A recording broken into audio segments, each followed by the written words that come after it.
महावीर ब्राह्मण की परिभाषा में कह रहे हैं, जो देवता, मनुष्य तथा त्रियंच संबंधी सभी प्रकार के मैथुन का मन, वाणी और शरीर से कभी सेवन नहीं करता, उसे हम ब्राह्मण कहते हैं। सुन के थोड़ी हैरानी होगी कि महावीर कहते हैं जो देवता, मनुष्य, पशु, पक्षी किन्हीं का भी मन, वाणी और काया से मैथुन का सेवन नहीं करता, उसे हम ब्राह्मण कहते हैं। तो ब्राह्मण एक उपलब्धि है, एक चित्त की दशा है जहां वासना बिल्कुल तिरोहित हो गई है, जहां वासना किसी भी रूप में नहीं पकड़ती। अगर आप मनुष्य के साथ अपने संबंधों को विकृत करेंगे तो आपकी वासना पशुओं के साथ जुड़नी शुरू हो जाएगी। पश्चिम में बड़ा खतरा पैदा हुआ है और पश्चिम में जगह जगह ऐसी समितियां निर्मित हो रही हैं जो पशुओं को आदमी की काम वासना से बचाने का उपाय कर रही हैं। क्योंकि मनुष्य मनुष्य के साथ ही काम वासना के संबंध जोड़ रहा हो ऐसा नहीं है, पशुओं से भी जोड़ रहा है। और एक पूरा रोग पशुओं के साथ मनुष्य के काम वासना के संबंधों का विकसित होता जा रहा है। महावीर का वचन सुन के लगता है कि महावीर मनुष्य के बहुत गहरे तक देख रहे हैं। अगर आदमी को रोका जाए, जबरदस्ती रोका जाए, तो उसकी वासना नीचे गिर सकती है, वो पशुओं के साथ संबंध जोड़ना शुरू कर सकता है। एक सुविधा है, क्योंकि मनुष्य के साथ जब काम वासना के संबंध जोड़े जाते हैं तो उत्तरदायित्व भी जुड़ता है। अगर किसी स्त्री को आप प्रेम करते हैं तो आप जिम्मेवारी भी अनुभव करते हैं। वो स्त्री कल गर्भिणी हो जाए, उस स्त्री का जीवन आपके लिए मूल्यवान हो गया, उस स्त्री को दुख पीड़ा न हो, वो सारी जिम्मेवारी आपके ऊपर है। लेकिन पशु के साथ अगर कोई आप काम संबंध निर्मित कर लेते तो कोई जिम्मेवारी नहीं। और पशु अबोध है, और पशु निषेध भी नहीं कर सकता, और पशु लड़ भी नहीं सकता। पश्चिम में कुत्तों के साथ इतने ज्यादा काम संबंध निर्मित हो रहे हैं कि जिसका कोई हिसाब नहीं। मनोवैज्ञानिक बहुत चिंतित हैं कि ये क्या हो रहा है, आदमी कैसे नीचे गिर रहा है। गिरने का कारण है क्योंकि मनुष्य और मनुष्य के बीच इतनी जटिलता हो गई है। पश्चिम में स्त्री और पुरुष के बीच संबंध इतना भारी मालूम पड़ता है और उसमें इतना कल है और इतना उपद्रव है कि उस तरफ से आदमी हटा रहा अपने को। पशु तक भी बात नहीं है। अभी डेनमार्क में एक सेक्स फेयर था, एक काम वासना का मेला था, जिसमें स्त्री और पुरुषों के गुड्डे पूरे शरीर की माप के बेचे गए। इन गुड्डों में पूरी काम वासना का इंतजाम है और विद्युत का उपयोग किया गया है। स्त्री गुड्डे से पुरुष संभोग कर सकता है और जब उस गुड्डे के स्तन को आप छुएंगे तो वो गुड़िया अपनी आंख बंद कर लेगी, जैसा स्त्री अपनी आंख बंद करेगी। उसके स्तन में उभार आएगा और जननेंद्रिय में विद्युत की व्यवस्था की गई है कि वो आपके वीर्य को शोषित कर लेगी। ठीक ऐसे ही पुरुषों के गुड्डे भी तैयार किए गए।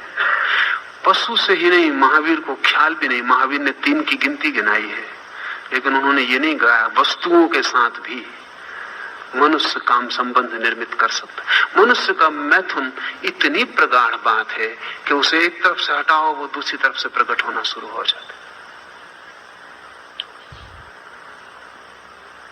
देवताओं के साथ भी मनुष्य की कामना होती है। वो हमें जरा कठिन लगेगा। पशुओं का भी समझ में आ सकता है क्योंकि पशु हमारे चारों तरफ मौजूद है। वस्तुओं का भी समझ में आ सकता है क्योंकि वस्तुएं हम निर्मित कर सकते हैं, यंत्र भी निर्मित कर सकते हैं। लेकिन जिस तरह हमें आज पशु और यंत्र निकट मालूम पड़ते हैं, महावीर के वक्त में देवता की उपस्थिति भी इतनी ही निकट थी। आज भी उतनी ही निकट है। हमारी संवेदनशीलता क्षीण हो गई। आप जान के हैरान होंगे कि मनुष्य के आसपास अशरीरी आत्माएं हैं बुरी आत्माओं को हम प्रेत कहते हैं, अच्छी आत्माओं को देवता कहा जाता है। पर मनुष्य के आसपास अशरीरी आत्माएं मौजूद हैं, और कोई व्यक्ति अगर बहुत प्रगाढ़ मन से मैथुन की आकांक्षा करे तो उन अशरीरी आत्माओं को आकर्षित कर सकता है और मैथुन हो सकता है।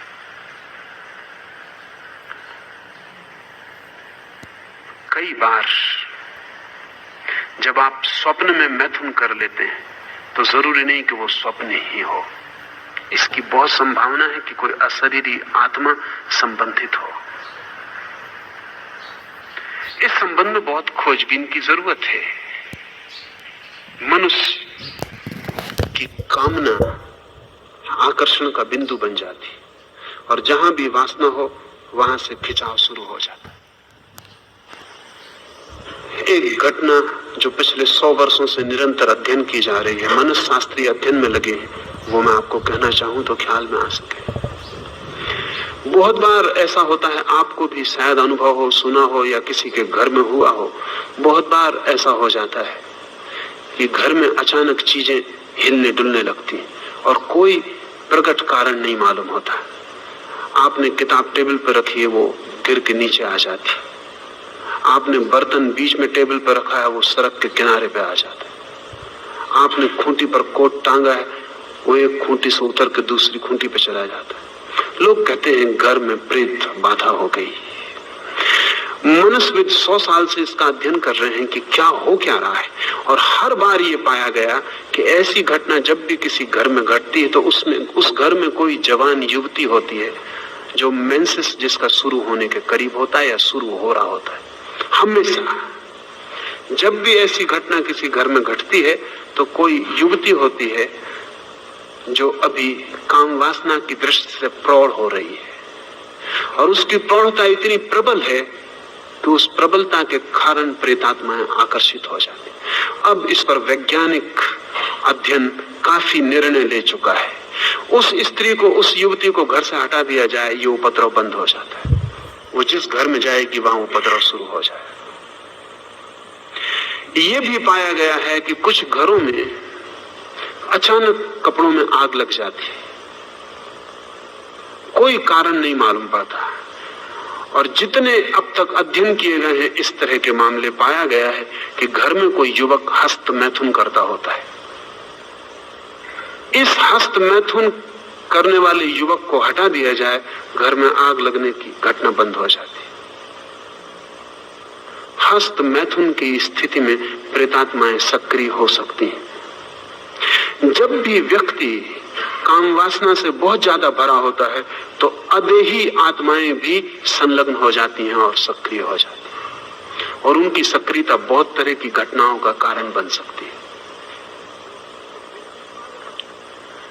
प्रेतात्माएं भी अक्सर उन्हीं लोगों में प्रवेश कर पाती हैं जो काम वासना को इतना दबा लिए कि जीवन के सहज शारीरिक संबंध स्थापित नहीं कर पाते, तो फिर उनकी देह रहित आत्माओं से वासना के संबंध स्थापित होने शुरू हो जाते।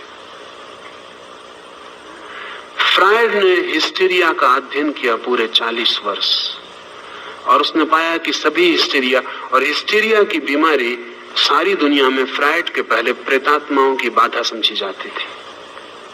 अगर किसी स्त्री को अचानक चक्कर आने लगते हैं, बेहोश हो जाती है, मुंह से फंसू कर आ जाता है, चीखने चिल्लाने लगती है, और स्त्रियों को ज्यादा मात्रा में हिस्टीरिया होता है, पुरुषों को नहीं, क्योंकि स्त्रियां ज्यादा काम वासना को दमन करती हैं बजाय पुरुषों के।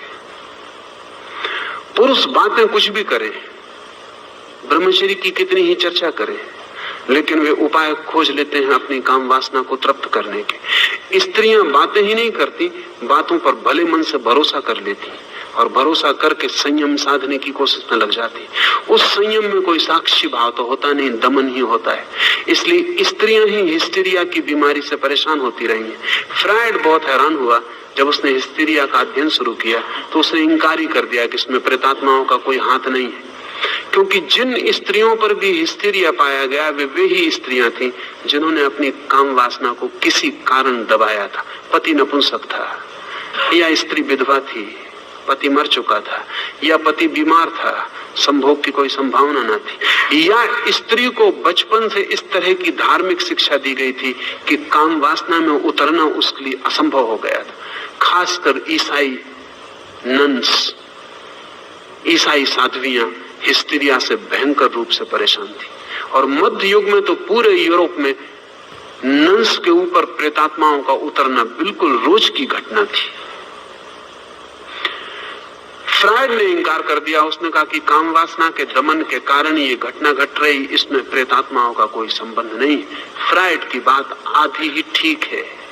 वो ठीक कह रहा है, काम वासना के रिप्रेशन से ही घटना घट रही है, लेकिन रिप्रेशन दमन केवल अवसर बनता है। उस अवसर में मन इतना ज्यादा वासना पूरित हो जाता है और इतने जोर से पुकारता है और पूरा शरीर इतने जोर से खींचने लगता है कि आसपास की अदेही आत्माएं भी उस प्रचंड झंझावात में खिंच के पास आ सकती और प्रेतात्माओं का प्रवेश हो सकता है। तो महावीर कहते हैं कि जो देवता, मनुष्य, त्रियंच संबंधी सभी प्रकार के मैथुन का मन, वाणी और शरीर से कभी सेवन नहीं करता, उसे हम ब्राह्मण कहते हैं। तब तो ब्राह्मण खोजना बहुत मुश्किल हो जाएगा। और जिन्हें हम ब्राह्मण कहते हैं उन्हें ब्राह्मण कहने का कोई अर्थ न रह जाएगा। आदमी इतने गहन में डूबा है काम वासना के साथ कि कोई उपाय नहीं दिखता कि वो कैसे ब्राह्मण हो सके। सुना है मैंने, इंग्लैंड का राजा जॉर्ज द्वितीय बहुत बुद्धिमान नहीं था और सारा काम, सारे राज्य की व्यवस्था उसकी पत्नी कैरोलिन ही संभालती थी। लेकिन इतना बुद्धिमान वो था कि कैरोलिन की बात मान लेता था सदा। कैरोलिन सुंदर थी, योग्य थी, प्रतिभाशाली थी, लेकिन असमय में उसका निधन हो गया। कुछ संघातक बीमारी, इलाज नहीं हो सका। मरते क्षण कैरोलिन ने सम्राट से कहा, आगे की व्यवस्था भी उसी को करनी थी। उसने कहा कि तुम मेरे मरने के बाद शीघ्र ही विवाह कर लेना। एक तो तुम बिना विवाह के रह ना सकोगे, दूसरा तुम्हें एक योग्य सलाहकार की भी जरूरत है, और तीसरे ये विवाह उपयोगी होगा अंतर्राष्ट्रीय संबंध निर्धारित करने में। तो तुम कहाँ विवाह करना, कौन कौन सी राजकुमारियां योग्य हैं और किन से संबंध बनाना राजनीतिक अर्थों में कीमती है। लेकिन जॉर्ज द्वितीय जार जार आंसू गिराने लगा और उसने कहा कि नहीं, बिल्कुल नहीं। ये जीवन में उसने अपनी पत्नी को पहली बार नहीं कहा था। उसने कहा कि no, never, after you know wives. पत्नी बड़ी प्रसन्न हुई, उसने आंख खोली, लेकिन प्रसन्नता क्षण भर में खो गई, क्योंकि जॉर्ज आंसू बहा रहा था, छाती पे हाथ रखे था और कह रहा था, नहीं, कभी नहीं, no more wives after you, only mistresses. कोई पत्नी नहीं, सिर्फ रखेल स्त्रियां।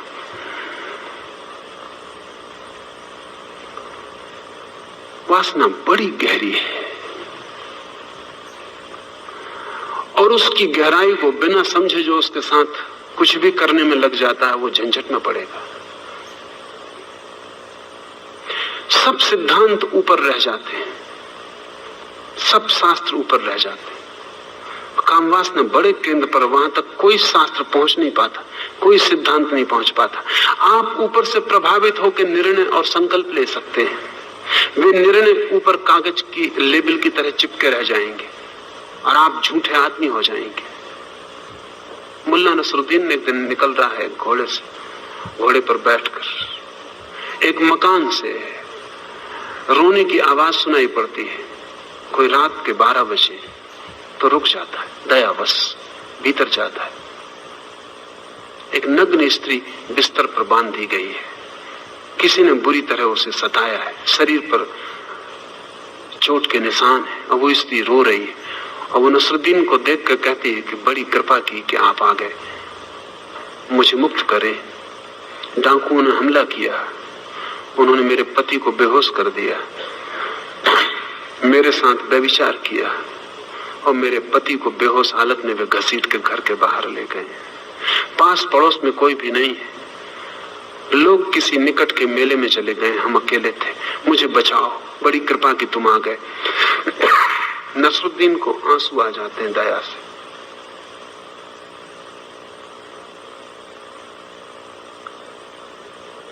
उसे बड़ी पीड़ा होती, लेकिन बजाय स्त्री के बंधन खोलने के वो अपने कपड़े उतारना शुरू कर देता। वो स्त्री कहती, आप क्या कर रहे हैं? नसरुद्दीन कहता है कि माफ करें, excuse me lady, but this day is not lucky for you. आज का दिन तुम्हारे लिए सौभाग्यपूर्ण नहीं। मैं तुम्हें बचाना चाहता हूं, लेकिन बचा नहीं सकता हूं। सारी दया, सारे ब्रह्मचर्य, सारे शास्त्र, सारे उपदेश ऊपर रह जाते हैं। अवसर मिले आपको तो आप सबको अलग रख के अपनी वासना को पूरा कर लेंगे। अवसर न मिले तो आप सिद्धांतों की बातें करते रह सकते हैं। सोचे, एक सुंदर युवती नग्न पड़ी हो, आसपास कोई भी नहीं, कोई खतरा नहीं, पति को डाकू उठा के ले गए, बहुत कठिन हो जाए।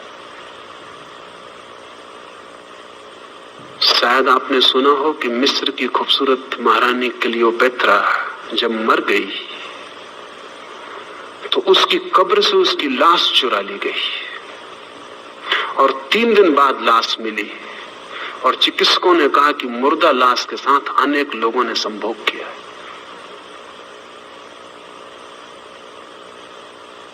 मरी हुई लाश के साथ।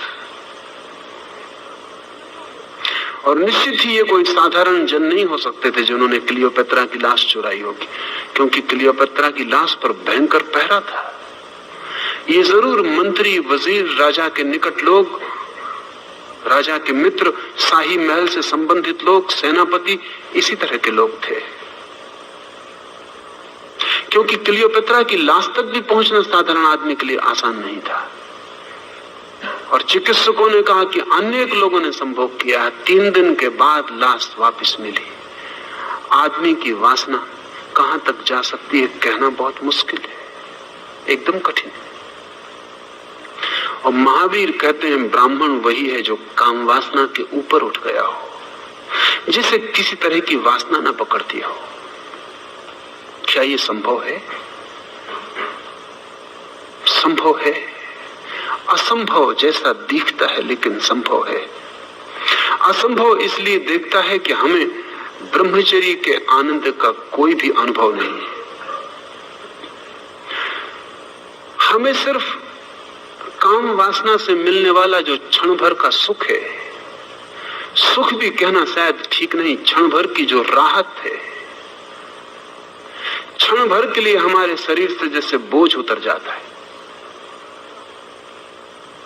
बायोलॉजिस्ट कहते हैं कि काम संभोग छींक से ज्यादा मूल्यवान नहीं है। जैसे छींक बेचैन करती और नासापुट परेशान होने लगते हैं और लगता है किसी तरह छींक निकल जाए तो हल्कापन आ जाता है, ठीक करीब करीब साधारण काम वासना छींक से ज्यादा राहत नहीं देती।